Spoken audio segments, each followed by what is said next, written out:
Un autre message, un autre nom, répétait Berger. Encore une personne qu'on ne retrouvera jamais. Concernant les patronymes, j'ai une nouvelle méthodologie à te soumettre, le surpris agréablement. C'est pas spécialement légal. Je suis preneur, m'interrompit Jack. N'importe quoi pourvu qu'on avance sur l'investigation avant de passer à la trappe.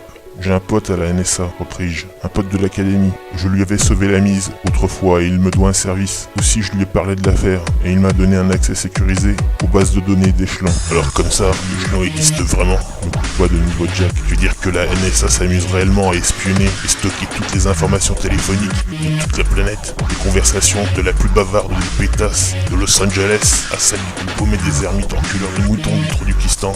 Écoute Jack, acquiesçai-je. Si nous sommes ici, au centre de doc de l'académie, c'est que mon pote a installé un troyen sur une de ses machines, la 49, une liaison directe avec la base. Dans 1 heure, le programme s'auto-effacera, alors on doit se grouiller. Quel est ton plan? Sourit-il, caustique. Tu comptes écouter les conversations de plus de 6 milliards de connards en téléchargeant des MP3 en moins d'1 heure? Pas vraiment. Je ne sais pas si tu as déjà entendu parler des degrés de séparation entre individus, me lançai-je optimiste. Il y en aurait 6 au maximum entre 2 personnes sur Terre. C'est-à-dire qu'il y aurait au moins une chaîne de 6 personnes se connaissant l'une l'autre entre l'un de nous et le serial killer. Je compte retrouver cette chaîne à l'aide des 14 patronymes supposés des 14 victimes. Je lancerai les requêtes sur le serveur de la NSA, une puissante unité de calcul qui me retournera les résultats dans quelques minutes.